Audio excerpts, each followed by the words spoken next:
Bismillahirrahmanirrahim. Assalamualaikum warahmatullahi wabarakatuh. Alhamdulillahi rabbil alamin. Wa afdalus salati wa atammut taslimi ala sayyidil mursalin Nabiyyina Muhammadin wa ala alihi wa sahbihi ajma'in, amma ba'd. Jamaah salat Isya yang dimuliakan oleh Allah Subhanahu wa taala, alhamdulillah kembali kita bisa melanjutkan kajian kita pada malam hari ini meski ada rintikan hujan.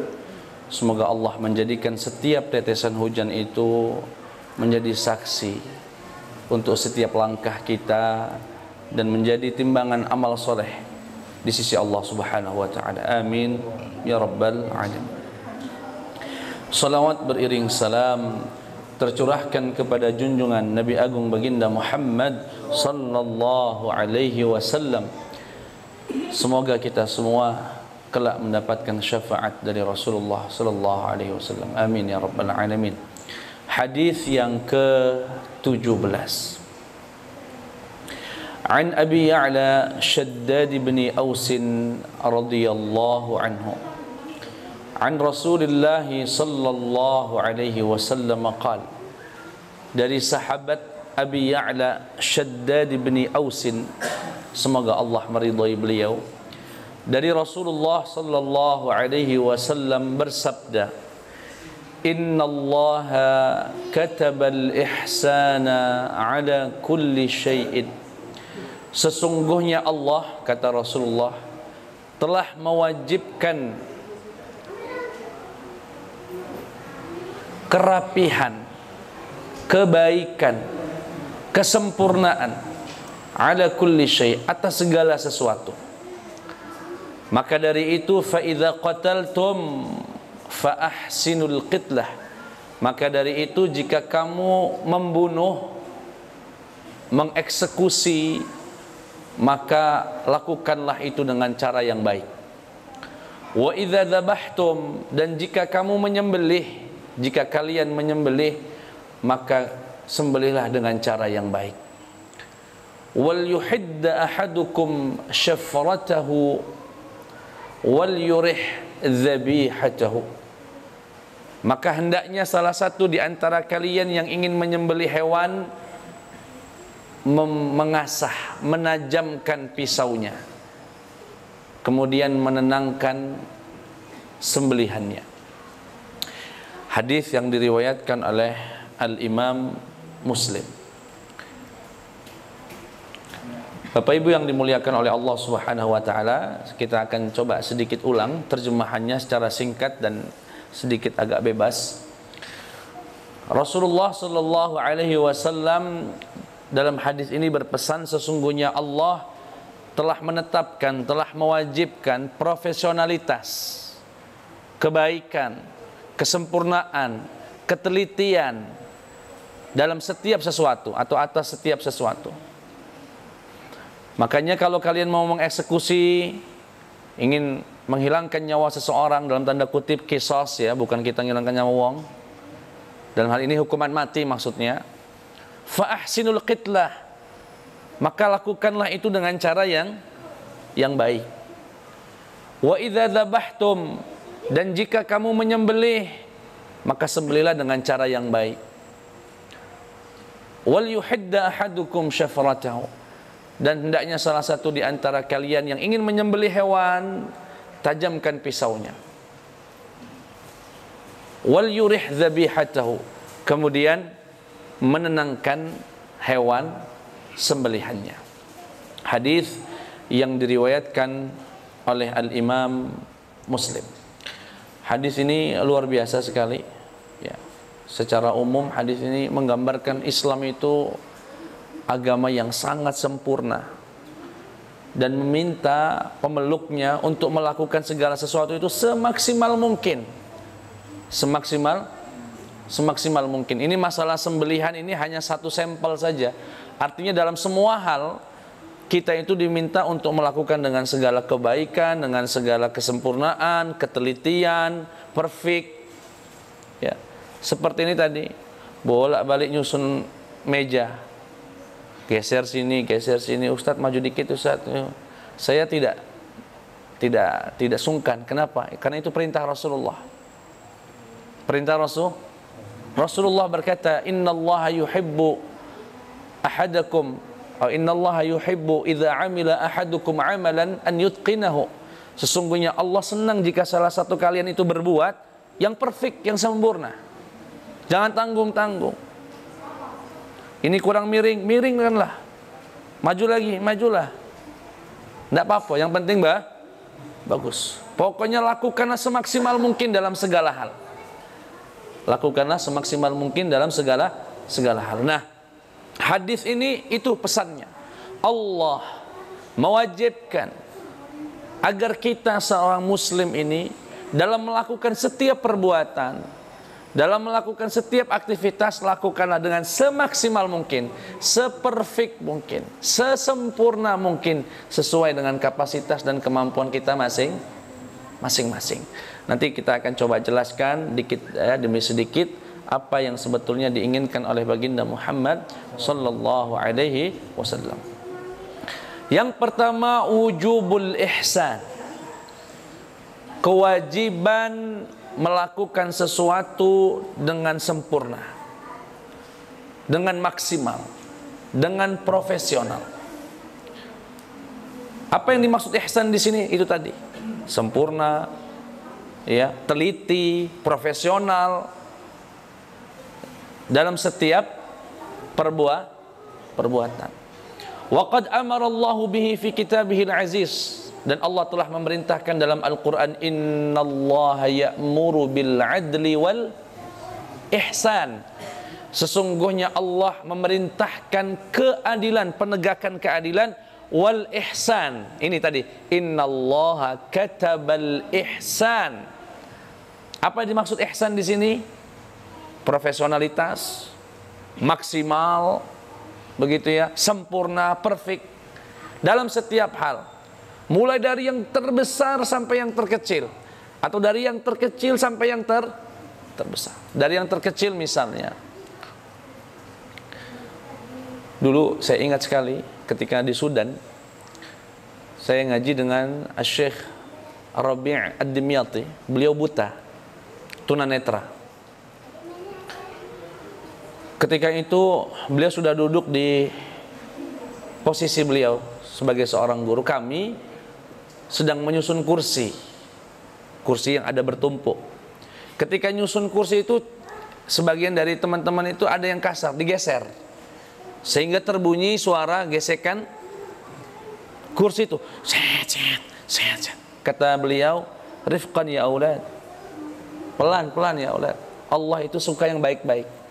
Artinya apa? Beliau menafsirkan kata kebaikan di sini sampai kalau nyusun kursi itu tidak perlu sampai bunyi-bunyi lah, tidak perlu digeser-geser, bawa diangkat sedikit gitu, diangkat, ditaruh di tempatnya.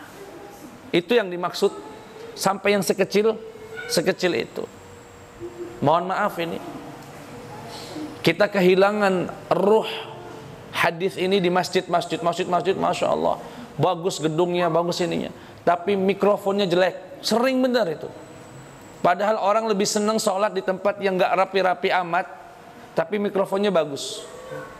Betul apa betul? Yang storing tiap hari, yang ini, gak tahu kemana dana masjidnya, gak tahu kemana. Yang Allah suka itu, apa saja dimaksimalkan. Sampai yang terkecil pakai sarung. Kalau pakai sarung tuh yang rapi sedikit, ini kadang pakai sarung ada yang ngangkat sedikit, satunya turun. Ada yang sampai dilipatnya besar sekali. Sampai yang sekecil itu Allah pengen seorang muslim itu memperhatikannya. Ya, innallaha katabal ihsana ala kulli syai'. Allah pengen kita itu rapi, Allah pengen kita itu perfect, Allah pengen kita itu melakukan segala sesuatu dengan semaksimal mungkin. Dalam hal yang wajib, ya termasuk diantaranya melaksanakan perintah Allah, sholat itu yang maksimal lah. Ini kadang Allahu Akbar, ya. Sampai-sampai Rasulullah mengatakan aswa'un nasi sariqatan alladhi yasriqu min salatihi. Sejahat-jahatnya pencuri, tukang maling adalah orang yang maling dari salatnya. Yang maling dari salatnya. Pencuri salat. Sahabat belum begitu paham. Bertanya, "Ya Rasulullah, bagaimana orang mencuri salatnya itu?" Kata beliau, orang yang tidak pernah menyempurnakan rukuk dan sujudnya. Maksudnya gimana? Kadang-kadang nih Pak ya, mohon maaf, dari rukuk Sami'allahu liman hamidah, belum ini tegap sudah sujud. Sering nian itu. Cak lesulusun ya Allah. Allah. Ya. Maksimal sujud, baca tasbih 3 kali. Subhana rabbiyal a'la wa bihamdi. Subhana rabbi. Ini kadang nempel kayak capung. Tahu capung enggak? Allahu Akbar. Allahu Akbar. Sampai kadang-kadang ini tidak nempel lagi. Saking cepatnya. Sedangkan Allah Subhanahu wa taala menginginkan kita, innallaha katabal ihsana ala kulli syai. Begitu juga dengan berbuat kepada orang. Ya, dalam beribadah, dalam meninggalkan yang haram, dalam bermuamalah sama manusia dengan orang. Ya. Dimaksimalkan segalanya. Dan itu yang diinginkan oleh Allah Subhanahu wa taala. Ada orang datang, ini kadang-kadang pelayanan di tempat-tempat non muslim itu lebih perfect. Rumah sakit di sini bisa dibandingkan rumah sakit yang bunyinya Islam-Islam itu, saya nggak sebut, dengan rumah sakit Siloam misalnya. Caritas, begitu datang langsung disambut, langsung dipermudah, langsung ditunjukkan. Nggak ada orang kebingungan di sana. Kalau rumah sakit yang pakai haji, yang pakai city, yang pakai ribetnya, amin. Ya, mana Islamnya di situ? Padahal Allah mengatakan innallaha katabal ihsan. Semoga ini tidak sekedar menjadi informasi saja. Semoga di sini nanti ada yang jadi bakal kepala rumah sakit. Ya, ada yang jadi kepala perusahaan. Iya. Kalau datang ke tempat warung kita disambut. Orang datang, silakan Pak, silakan dilihat. Begitu perfect pokoknya. Ini enggak cuek, nak beli-belilah, nak udah. Padahal innallaha katabal ihsana ala kulli syai. Pokoknya sebagus mungkin, semaksimal mungkin, dan seterusnya. Ya. Nah, apa yang dimaksud oleh Rasulullah di sini al-ihsana fil qatl? Yaitu bagaimana, apa yang dimaksud dengan maksimal, perfect, berbuat baik, teliti, profesional dalam membunuh. Sini bukan membunuh orang maksudnya ya. Karena kehalalan membunuh dalam Islam itu hanya 2 alasannya. Yang pertama jihad, yang kedua karena menerapkan hukum, baik qisas ataupun hudud, yang pernah kita jelaskan pada beberapa waktu yang lalu. Maksudnya gimana Ustaz? Yang dimaksud dengan profesional dalam menghilangkan nyawa orang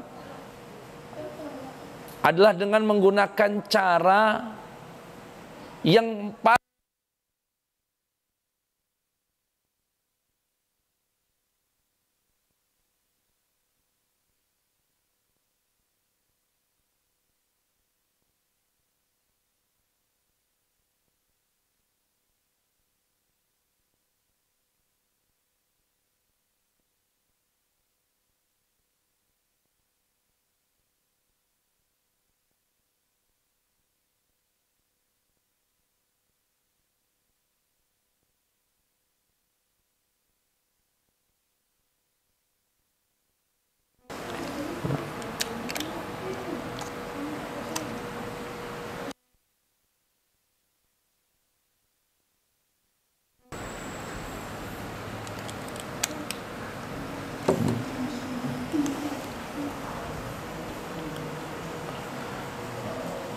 Ketika jihad misalkan, sebelum perang jihad, dalam Islam tuh tajamkan dulu pedangnya. Yang mau pakai pedang, jangan karatan dibawa perang. Berkarat, tumpul, bawa perang, nggak boleh. Kenapa? Kalau bisa sampai hal yang segenting itu pun, Islam menganjurkan kita untuk yang terbaik. Kalau bisa membunuh orang itu langsung tebas, jangan dibacok di sini, ditebas di sini, jangan. Habiskan langsung, selesai. Bahkan di dalam Islam dilarang yang disebut dengan muthlah. Muthlah itu apa? Mutilasi. Mutilasi itu dari bahasa Arab sebetulnya. Muthlah, mutilasi. Maksa ya. Nggak boleh. Tidak baik sebelum menghilangkan nyawa ataupun sesudah menghilangkan. Nggak boleh Pak dipotong-potong walaupun dia orang kafir harbi. Walaupun dia orang kafir harbi. Makanya ada orang hukuman mati dengan disetrum. Itu nggak boleh dalam Islam. Karena menyiksa. Tidak tebas kepalanya sudah. Bapak Ibu yang dimuliakan oleh Allah Subhanahu wa taala. Dalam kisah sendiri, jika ada orang membunuh seseorang, maka mayoritas ya ulama mengatakan hukum dia seperti bagaimana dia menghukum atau membunuh saudaranya tadi. Jika dia membunuhnya dengan ditembak ulang. Ya, walaupun Imam Abu Hanifah enggak, apapun cara orang itu membunuh saudaranya, maka dia dihukum dengan cara dipenggal kepalanya. Karena itu menurut beliau paling ringan, tidak menyiksa. Tidak menyiksa dan tidak boleh. Kemudian di sini banyak sekali sebetulnya hadis yang disampaikan oleh beliau. Tidak boleh membunuh dengan cara dibakar. Karena itu akan menyiksa. Baik itu sudah meninggal ataupun apalagi masih hidup. Bahkan hewan sekalipun tidak boleh dibakar.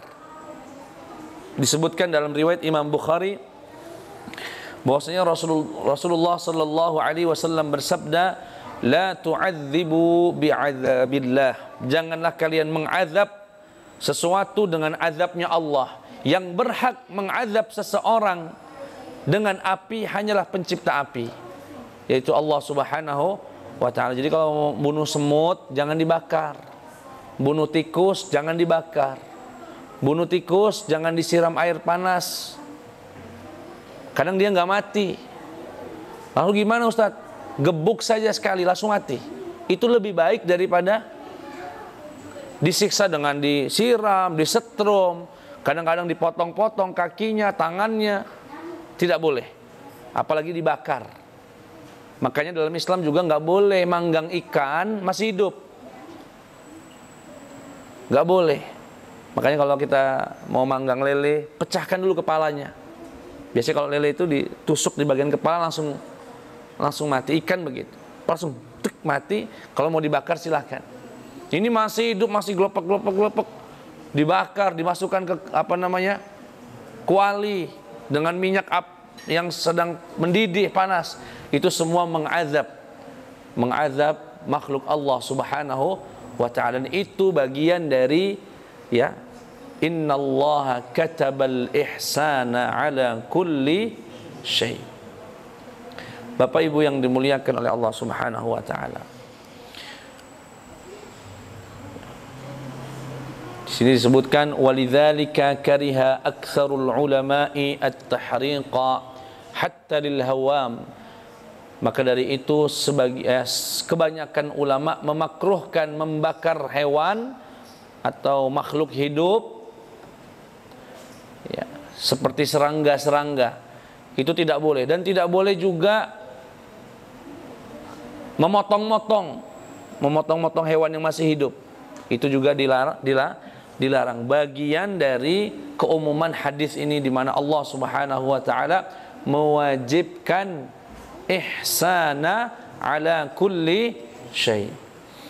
Kemudian di akhir hadis ini Rasulullah sallallahu alaihi wasallam memberikan salah satu cara. Kata Rasulullah, kalau kamu mau menyembelih, sembelihlah dengan cara yang baik. Salah satunya gimana ya Rasulullah? Adabnya yang pertama, tajamkan pisaunya. Tajamkan pisaunya.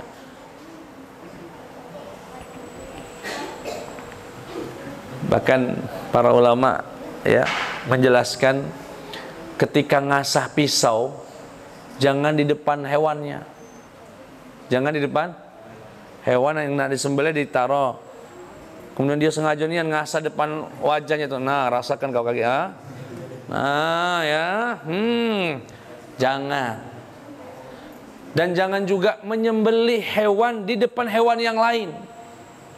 Karena itu menyiksa. Subhanallah, coba Islam ya, indahnya agama ini sampai jika orang barat sampai hari ini masih membanggakan diri memperjuangkan hak asasi manusia, ketinggalan. Kita sampai hak asasi hewan pun kita perhatikan. Mau nyembelih hewan, tajamkan pisaunya. Mau mengasah, menajamkan pisaunya, jangan di depan muka hewannya. Mau menyembelih hewan yang lain, jangan di depan hewan yang masih hidup. Bahkan kalau bisa ditutup dengan kupingnya, bagian matanya ketika mau disembelih, dengan kupingnya ditutup, baru disembelih dengan segala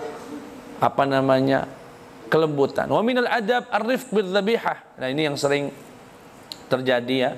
Di antara adab untuk menyembelih hewan itu dengan lembut. Ini kadang-kadang ngebantingnya itu patahkan kakinya dulu, baru jatuh dia.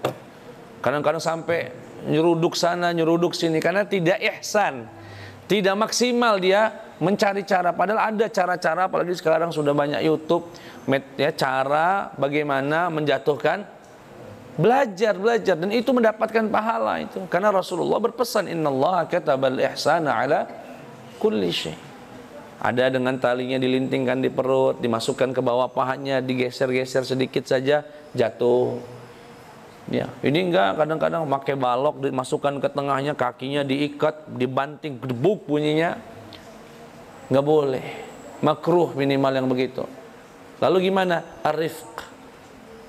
Kata Rasulullah, beliau, fatusaq ila dzibhi atau ila dzabhi sauqan rafiqan.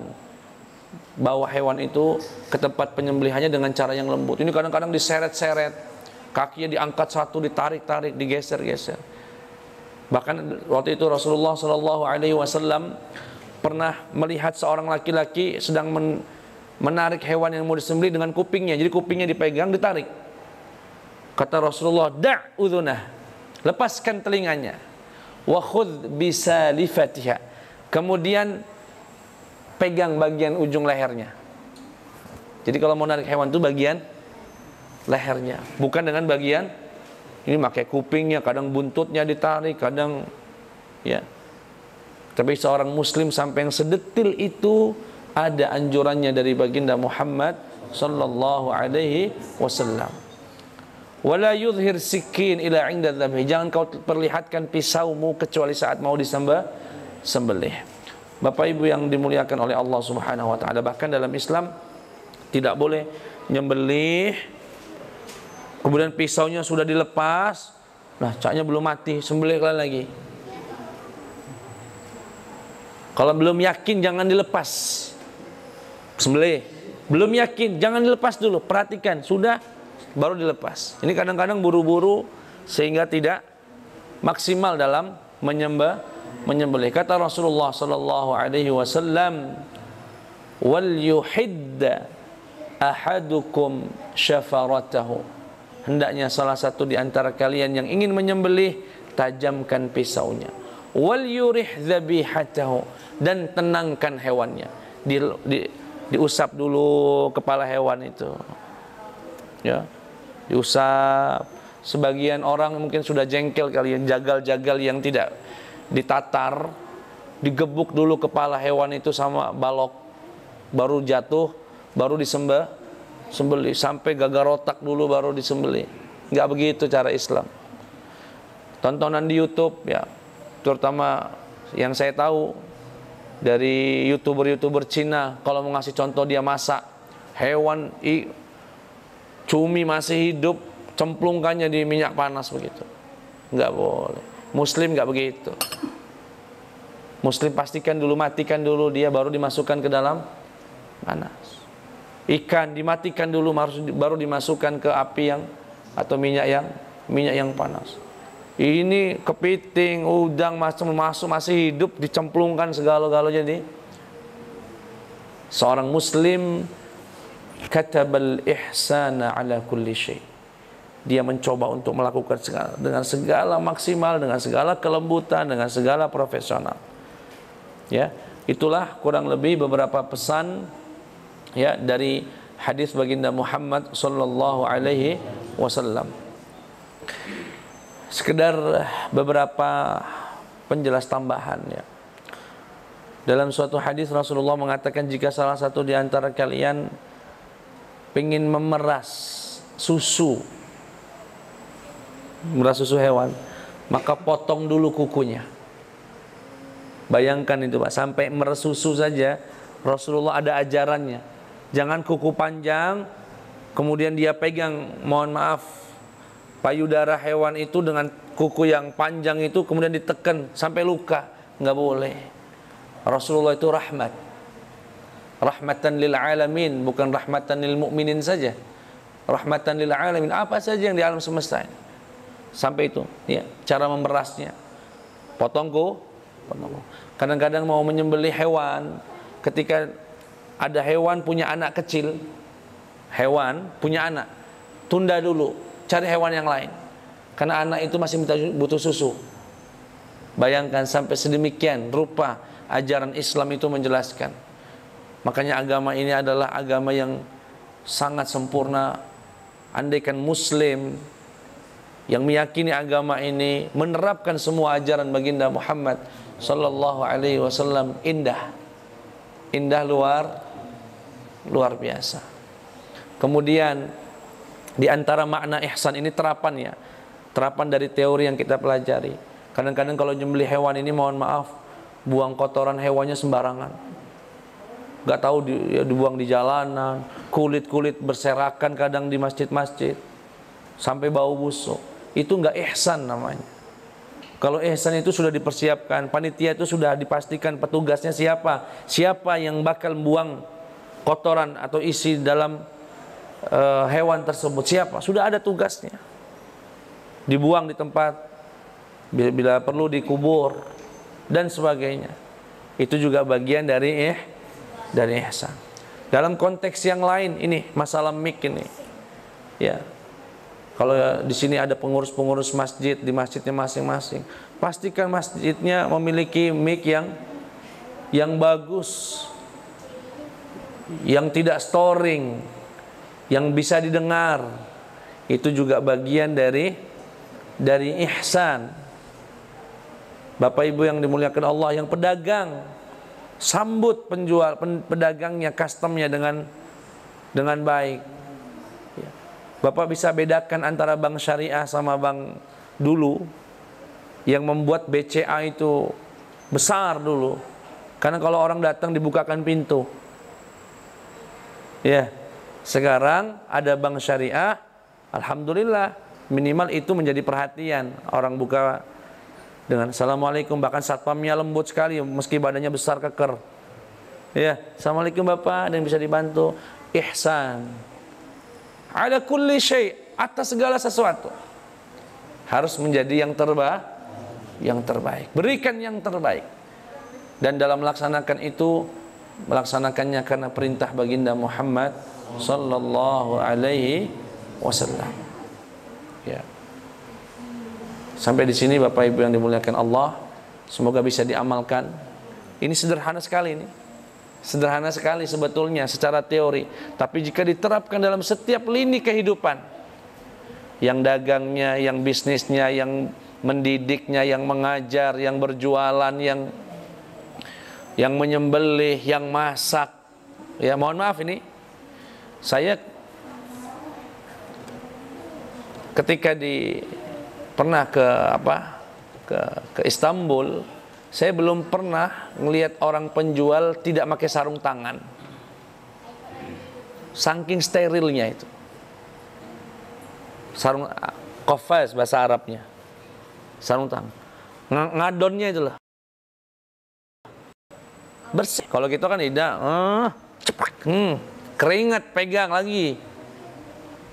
Betul apa betul? Ya kalau kita ini nggak sejorok negara yang satu lah. Kalau yang satu itu sampai diremet-remet apa galau itu, saya nggak sebut negaranya. Ya, Indonesia ini sedang sebetulnya, kadang bersih, kadang tidak. Tapi kalau bisa, ya, yang mengadon, pakailah. Bahkan Pak ya, ini ada kitab di abad ke-7, namanya kitab Al-Hisbah, menggambarkan luar biasanya umat Islam zaman itu. Jadi di kitab itu dijelaskan koki-koki di kekhilafahan Abbasiyah saat itu harus mencukur rambut tangan. Harus mencukur rambut tangan. Alasannya sederhana, agar tidak tercampur bulu tangannya di adonan roti. Dan wajib menggunakan handuk di kepala agar tidak meneteskan keringat di adonan roti. Bayangkan itu, abad ke-7. Pernah saya ceritakan rumah sakit di Irak di abad ke-7 itu, di kasur-kasur pasien, di kamar-kamar pasien itu mengalir sungai kecil, ukuran kurang lebih 30 cm, kedalaman 30 cm, mengelilingi seluruh kamar pasien. Di sana ada ikan dan ada gemericik air. Kenapa? Karena rupanya air, suara air itu punya pengaruh kuat dalam kesehatan manusia. Masuk ruangan sendiri, ada gemericik air, keliling di bawah setiap kasurnya. Di abad keberapa itu? Abad ke-7. Kita hari ini, oh rame, cak podio, cak pasar, tumpuk rumah sakit. Mana ihsannya di mana? Luar biasa sekali. Luar biasa sekali.